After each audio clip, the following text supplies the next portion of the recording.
Os desafios dos justos, os desafios da vida, mas principalmente os desafios que os tzadikim eles passam nas suas vidas. Estamos agora na Parashá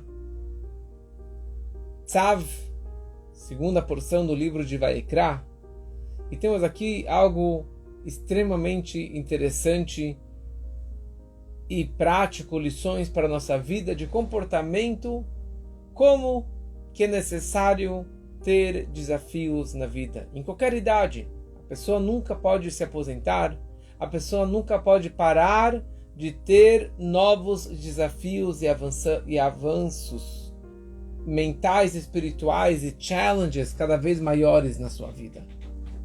Mas para isso, eu gostaria de começar com uma história dos profetas, que está no livro de Shoftim, dos juízes, e ali descreve a história tão conhecida do Sansão, do Shimshon, do casamento dele e o teste, o desafio que ele teve na batalha contra o leão.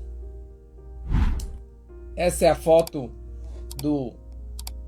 desse shiur, dessa aula, mas na internet você pode colocar lá o Sansão com o leão e vai aparecer várias imagens disso. E a história, resumidamente, é a seguinte: Shimshon, que é o Sansão, ele foi para Timná e ali ele viu uma moça dos filisteus que não era judia. Ele vira para os pais, ele fala: pais, eu quero casar com essa moça. E eles falaram: será que falta alguma moça judia da sua tribo, em todo o povo de Israel, que você tem que procurar uma moça não judia dos filisteus? E Shimshon, ele vira para os pais, ele fala: eu quero casar com ela porque eu vi que ela é uma pessoa digna. E aí foi o começo da queda do Sansão, que nós sabemos que ele teve a história dele com a Dalila, mas essa foi antes da história dele com a Dalila. Ele acabou se envolvendo com muitas mulheres não judias. E ele falou: olha, isso aqui veio de Deus. Na verdade não era de Deus, mas tudo que acontece tem a providência divina, mas não é que Deus falou para ele que ele casasse com ela. Ok, porque ele achava que isso era algo importante para que ele se assimilasse, para que ele se penetrasse dentro do povo dos filisteus, e dessa forma ele conseguiria guerrear e atacar os filisteus, como que ele realmente fez em várias batalhas. Porque o domínio principal de Israel, do povo de Israel, era os filisteus. Eles eram muito fortes, muito ricos, cobravam muitos impostos dos judeus, e eles sofriam, os judeus sofriam muito deles.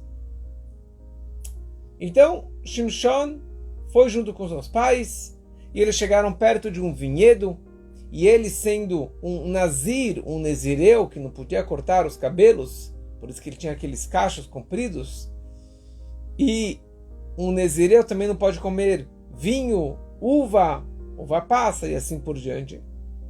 Então ele acabou desviando o caminho do vinhedo, ele se despediu dos pais. E no meio que ele estava dessa estrada, apareceu um grupo de leões, e tinha lá um leão jovem que veio atacar o Sansão. E naquele momento o Espírito de Deus, a força de Deus, se recaiu sobre ele, e ele atacou o leão, e ele pegou nas duas mandíbulas do leão, ele abriu, quebrou a mandíbula do leão, e dessa forma ele acabou matando aquele leão como se fosse um cabritinho. E ele não tinha nenhuma arma, nenhuma espada, nenhuma faca. Ele, com as suas próprias forças, com as suas mãos, ele conseguiu quebrar a boca daquele leão e matar aquele leão. E ele deixou o leão lá abandonado no meio do campo, não contou para os pais, não contou para ninguém, e continuou a viagem dele. Ele encontrou a mulher, combinou que ia casar, volta para casa dos seus pais. Depois de um tempo eles voltam lá para o povoado dos filisteus, já em direção ao casamento. E ele acabou se desviando novamente para passar por aquela estrada, aonde que estava lá o leão morto. Quando ele se aproxima daquele leão, ele percebe que abelhas montaram uma colmeia dentro da carcaça daquele leão. Olha o que elas fizeram. Fizeram uma colmeia dentro da carcaça daquele leão. E estava cheio de mel. Shimshon, ele foi lá, com as suas próprias mãos, ele arrancou o mel daquela colmeia, pegou muito mel, ele leva em direção aos pais, ele comeu, os pais comeram, adoraram aquele mel, e ele não contou para os pais que aquele mel foi criado na carcaça do leão que ele havia matado. Continua a sua viagem. Chegam para o casamento, ela se converteu, obviamente que ela acabou se convertendo, e eles casaram. Fizeram uma refeição, estavam todos muito animados, todos bebendo vinho, menos o Shimshon, porque obviamente ele não podia tomar vinho. E no meio da refeição, o Shimshon, ele se levanta na frente de todos os convidados. Ele fala: olha, eu tenho uma charada para contar para vocês. E se vocês desvendarem essa charada até o final dos 7 dias de festa, que nós fazemos Sheva Brachot, eu darei a vocês 30 lençóis e 30 jogos de roupa. Eu vou pagar para vocês. Cada um de vocês vai receber isso das minhas mãos. Mas se não, vocês darão para mim esses 30 lençóis e essas 30 jogos de roupa. Tá bom?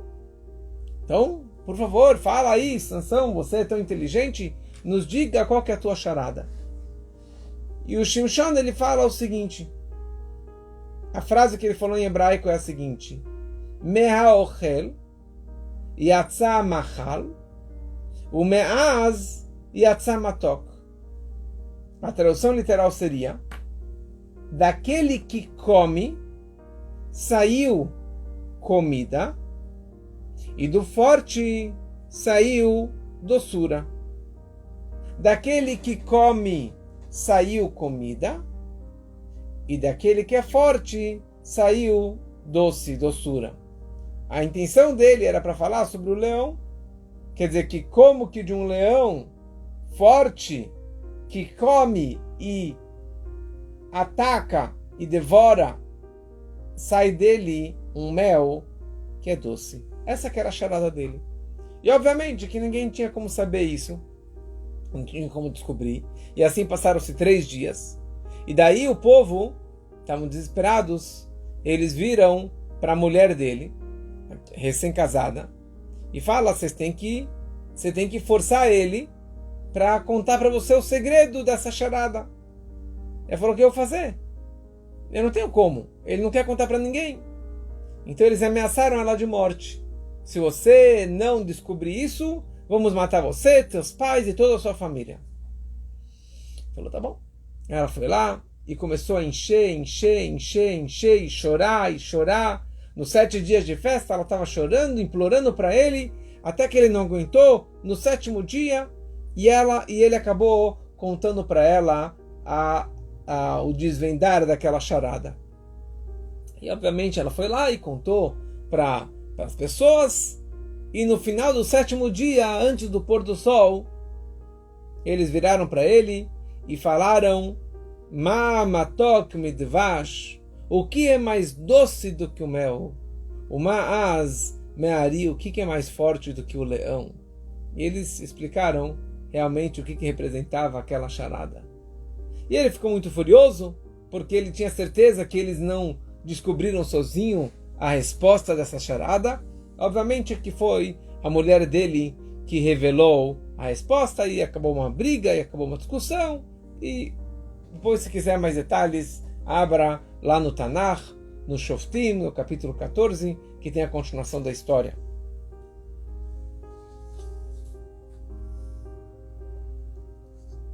Então essa é uma frase interessante, que do comedor, daquele que come, saiu comida.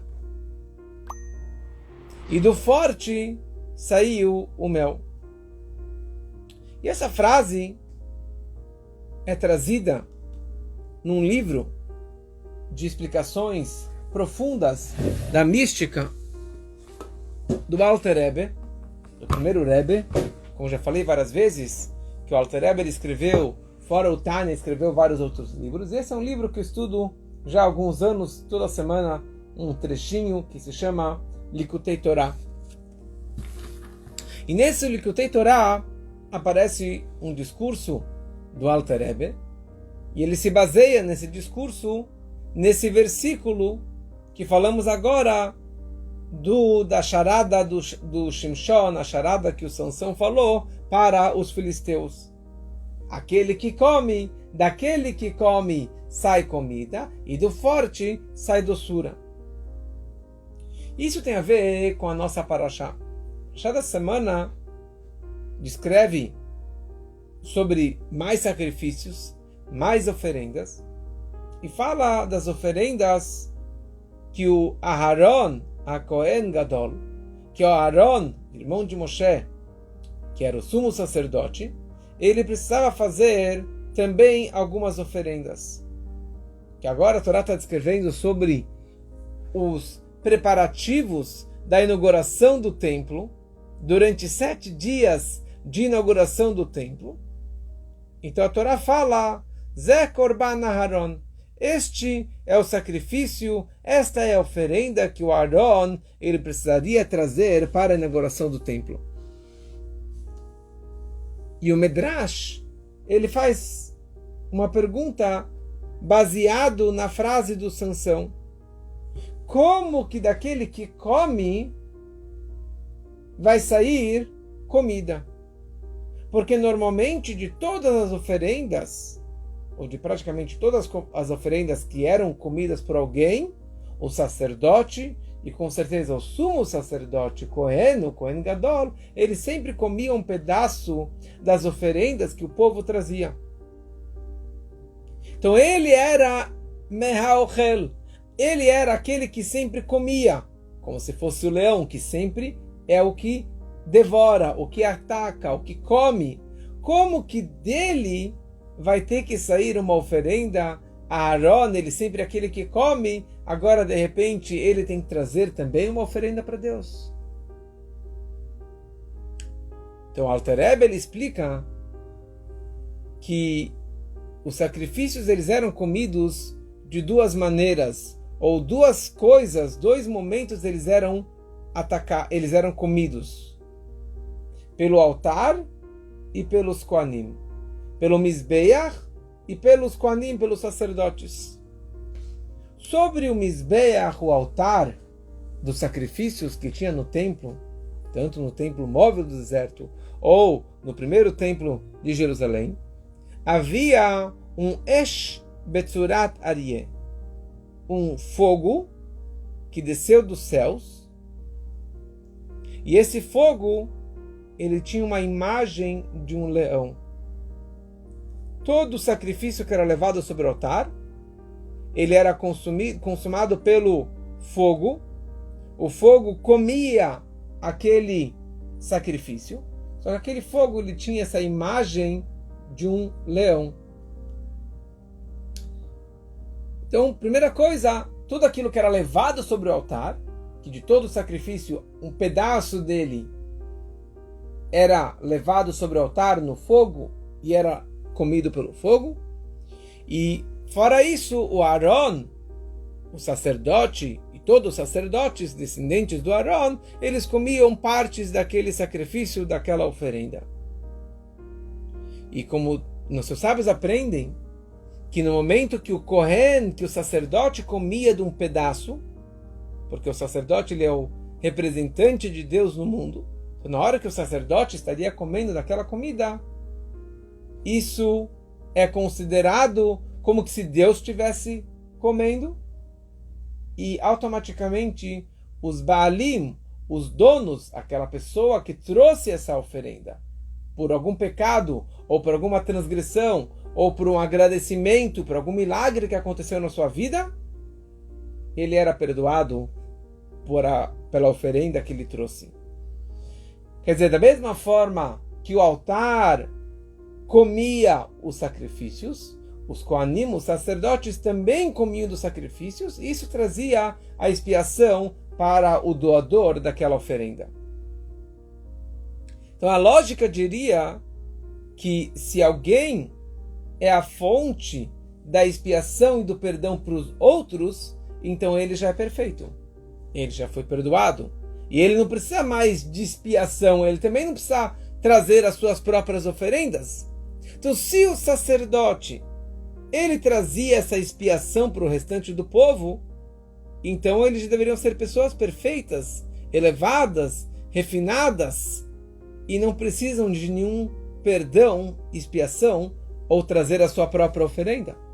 Então a grande pergunta é, se o Aharon, o sacerdote, ele que traz o perdão para o resto do povo, então por que ele próprio precisaria trazer a sua oferenda?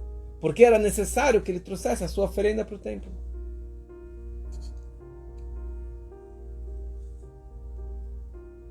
E essa que é a ligação com a história do leão. Porque sendo que o fogo que descia dos céus tinha essa imagem de um leão que comia os sacrifícios, então a pergunta é, como pode ser que do leão vai sair mel? Ou como pode ser que do Kohen, que está comendo aqueles sacrifícios, ele também tem que trazer um sacrifício para o altar? Trazer comida para o altar? E a resposta é que tudo é relativo. Depende. Depende da situação. Tudo depende. Como se eu te perguntar, 2 fios de cabelos tem uma importância? Depende. Na cabeça, não tem nenhum sentido, nenhuma importância 2 fios de cabelo. Mas se tiver na comida, 1 fio de cabelo, 2 fios de cabelo, acabou aquela comida. Ninguém vai querer mais comer aquele prato delicioso. Assim também em relação aos sacerdotes, aos Kohanim. Se estamos comparando eles em relação ao restante do povo de Israel, então eles eram e são a tribo mais elevada, mais refinada, mais consagrada, que servem a Deus e etc. Agora, se eu estou falando a níveis espirituais mais elevados do que eles, então eles sempre podem se elevar mais. Os sacerdotes, eles sempre podem e devem se elevar e pedir perdão e querer se refinar mais e mais, porque Deus é infinito. Então a elevação espiritual de uma pessoa também é infinita. E é isso que o Zohar, o livro básico da Kabbalah, descreve, que Mashiach, quando Mashiach chegar, mesmo os tzadikim farão tshuva. Quando Mashiach chegar na redenção, muito em breve, mesmo as pessoas mais elevadas, mais puras, mais perfeitas, espiritualmente falando, eles também vão precisar fazer tshuva, retornar e pedir perdão e se elevar cada vez mais. Calma aí. Se ele é um tzadik, se ele é um justo, se ele é uma pessoa exemplar, uma pessoa tão elevada, por que ele precisa fazer tshuva? Quer dizer que se ele tem que fazer tshuva, retornar e pedir perdão, quer dizer que ele pecou. Então como que você chama ele de perfeito, de justo, perfeito? Então exatamente essa que é a questão. Depende. Depende. O tzadik, ele precisa sempre fazer mais tshuva, porque ele poderia fazer mais boas ações. Ele poderia ter estudado mais, ele poderia ter se elevado mais, rezado mais, acreditado mais, feito mais boas ações na sua vida. tzadik, tzedek, tzedaká, mais justiça, mais atos de bondade, o fato que ele não fez, ele precisa se arrepender, ele precisa se pedir perdão e se elevar cada vez mais. Então por isso que aquele que come também tem que trazer comida. Mesmo aquele que já está num nível muito elevado, ele também tem que dar comida para o altar, se aproximar de Deus mais, pedir perdão, se arrepender e se elevar cada vez mais. Estamos agora exatamente 30 dias antes da festa de Pesach. Festa de Pesach.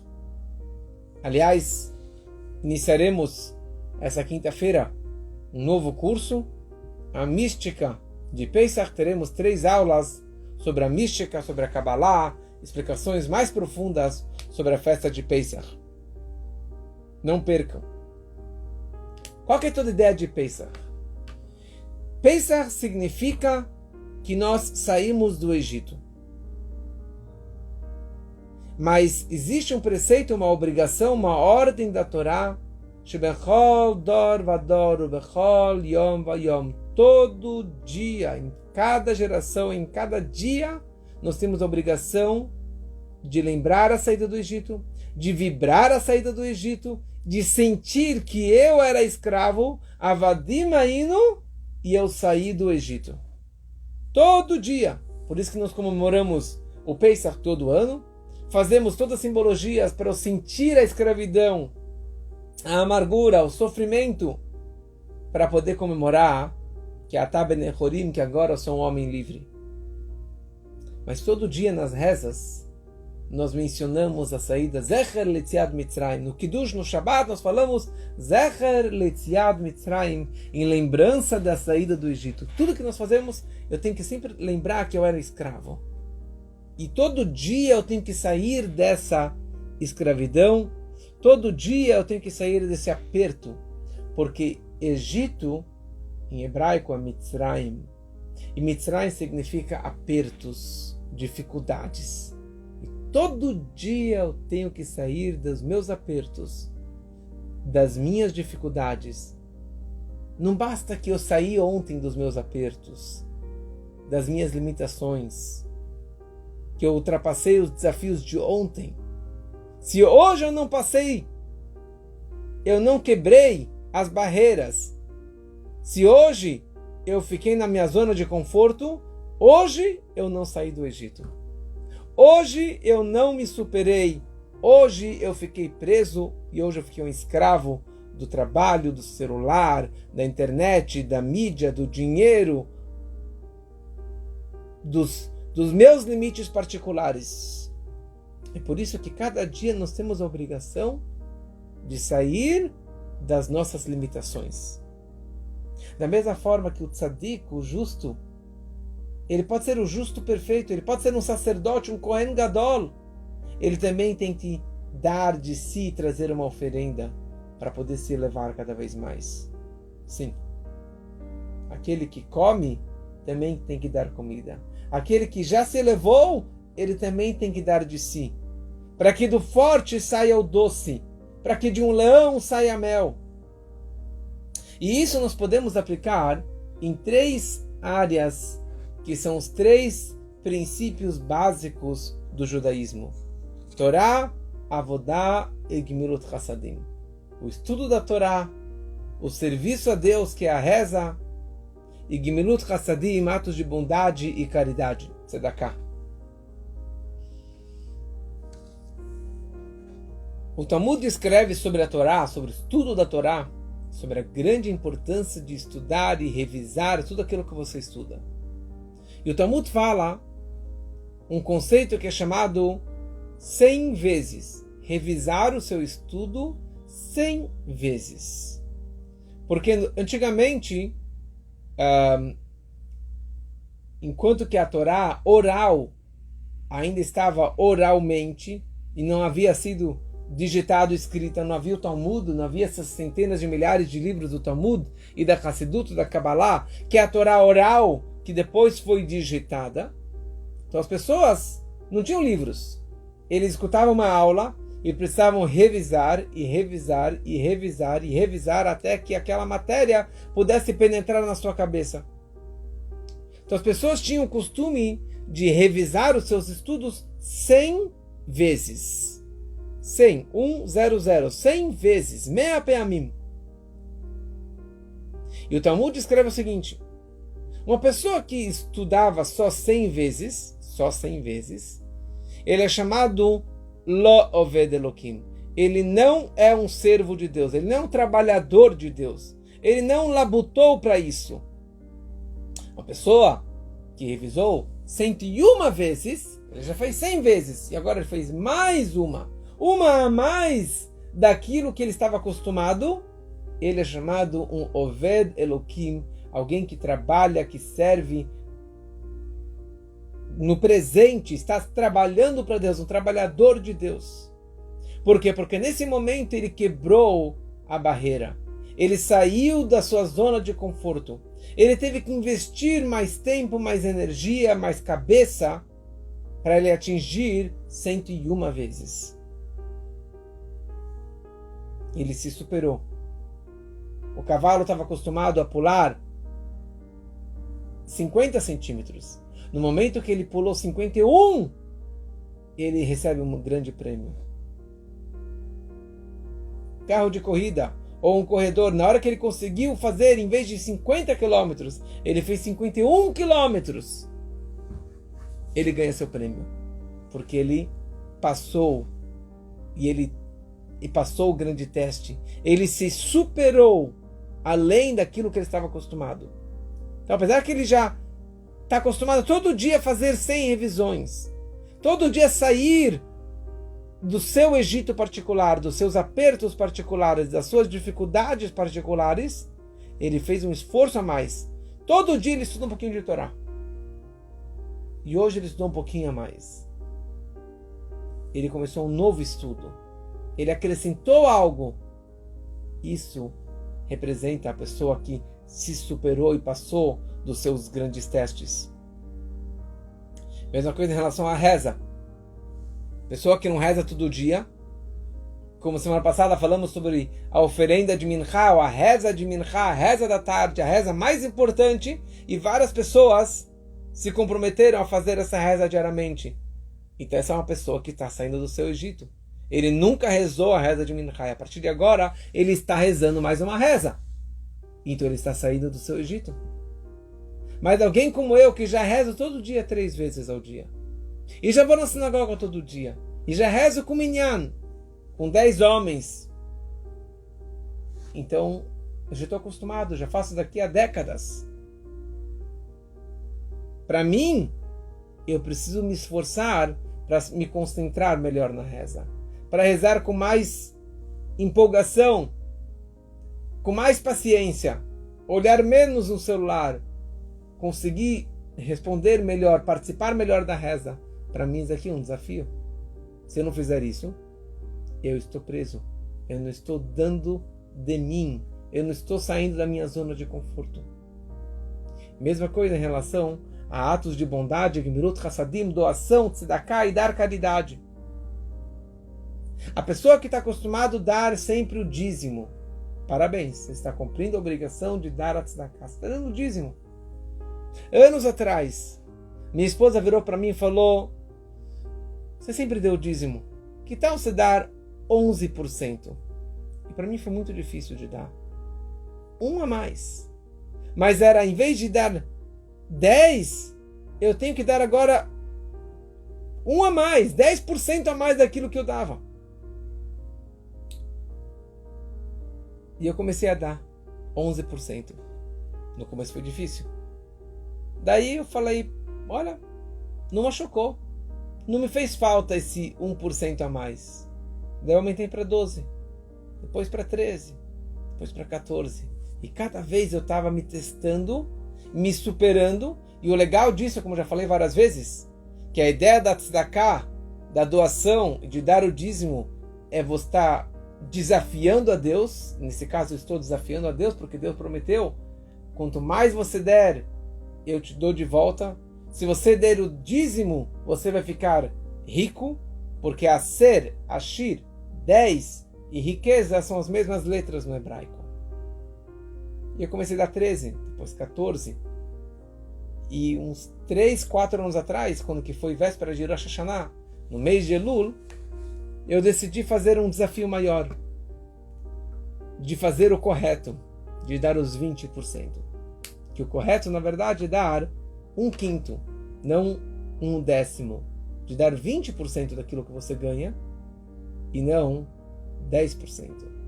Foi um grande teste para mim, mas eu comecei a dar os 20%. E o que aconteceu? Nada. Não somente que eu não perdi nenhum dinheiro, mas tudo aquilo que eu dei voltou para minha conta. Como eu falei também semana passada, a história do meu filho que deu e o dinheiro voltou na conta dele. Era para ser só durante o mês de Elul, daí eu emendei para o mês de Tishrei, depois o próximo mês, e já acho que 4 anos que eu estou dando os 20%, e de vez em quando eu acabo dando 21, 22, 23, e não me machuca. Não me machuca. Pelo contrário, quanto mais você dá, mais Deus te recompensa. É o desafio. É você sair da sua zona de conforto. Enquanto que você não der a mais daquilo que você está acostumado, você não está dando de si para Hashem. Você não está se sacrificando para Ele. Como já falamos que a frase inicial da Torá, quando descreve sobre os sacrifícios, a Torá fala Adam que akriv mikem, a pessoa que se sacrificar. Não que a pessoa que leve um sacrifício ao altar, a pessoa que se sacrificar, que todo o intuito é a pessoa se sacrificar, se entregar, dar de si além daquilo que eu estou acostumado.